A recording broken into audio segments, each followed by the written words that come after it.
আসসালামু আলাইকুম। মাশাআল্লাহ, দেখেন আমার সিম গাছগুলো কিন্তু রোগমুক্ত। অনেক সময় গাছে যে পলু পোকা, যেটা সবুজ রঙের পোকা গাছের পাতা খেয়ে ফেলে, বিশেষ করে সিম গাছের, তারপর শশা গাছের পাতাগুলো খেয়ে ফেলে, অন্য গাছ তেমন খায় না। তো কি করতে হবে এটার জন্য সেটাই আজকে দেখাচ্ছি। এটার একমাত্র ওষুধ হচ্ছে ছাই। কিন্তু গাছের পাতা খাওয়ার পর যদি ছাই দেন তাহলে যেইটা কার্যকারিতা আপনারা পাবেন, কিন্তু বিফোর মানে আমাকে আগেই প্রতিকার নিতে হবে। তো আমি কি করি, বারবিকিউ ছালিটা রেখে দিই। তো মাঝে মাঝে আমরা ব্যাকইয়ার্ডে রান্না করি, কাঠ দিয়ে উঠ দিয়ে সে ছালিটাও আমরা রেখে দিই।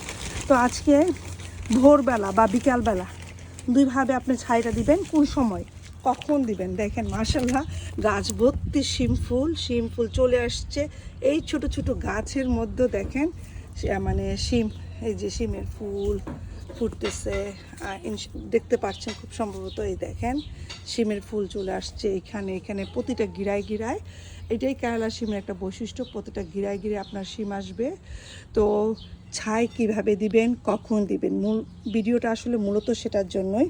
দেখেন আমার এই যে ছালি আমরা রান্না করেছিলাম, এটা আমাদের গার্ডেন পরিষ্কার করার পর যে সিম গাছ, লাউ গাছ, মিষ্টি কুমড়া গাছগুলো থাকে সেগুলো আমি ফেলে না দিয়ে এগুলোকে আমি মানে পুড়িয়ে ছাই করি, সেটার ভিডিও আপনারা দেখেছেন। দেখেন আমার শিম গাছ প্রতিটা গাছে গাছে চলে আসছে। তো সকালবেলা গাছটাকে একদম ভিজিয়ে দেব পানি দিয়ে, যেহেতু আমাদের বাংলাদেশের মতো এখানে কুয়াশা নাই এখন, যেহেতু আমাদের সামার।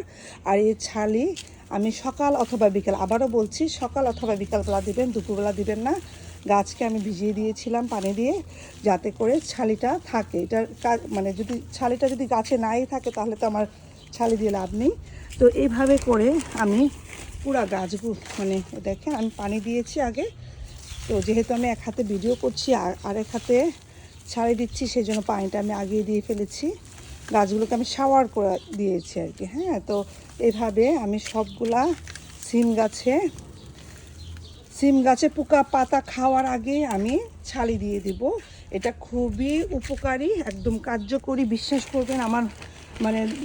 আমার দাদিরা করতো, আমার মারাও করেছে, মা চাচিরাও করেছে, তো এখন আমরাও করতেছি। আসলে কীটনাশক দেওয়ার চেয়ে ন্যাচারাল সবসময় চেষ্টা করবেন। ন্যাচারালভাবে গাছকে সবসময় গাছের সার দিবেন ন্যাচারাল, তারপরে কীটনাশকও চেষ্টা করবেন ন্যাচারালভাবে করার জন্য। তো এইভাবে করলে আপনার ছালিটাও ইউজ হলো, বাগানটা পরিষ্কার হলো, এবং আপনার গাছের কোনো এফেক্ট নাই, সাইড এফেক্ট নাই। দেখেন যে বড় বড় কয়লা হয়ে গেছে যেহেতু। তো এটা গাছের জন্য খুবই খুবই উপকারী। আপনি সিম গাছে দিতে পারবেন, করলা গাছে দিতে পারবেন, ইভেন মিষ্টি কুমড়া গাছেও। এখন মিষ্টি কুমড়া গাছে বাটারফ্লাই তার ডিম পাড়ার সময় এখন। তো মিষ্টি কুমড়া গাছও যদি শাক না খেতে চান তাহলে এভাবে দিতে পারেন। তো ভিডিওটা কেমন লেগেছে অবশ্যই জানাবেন। ধন্যবাদ সবাইকে।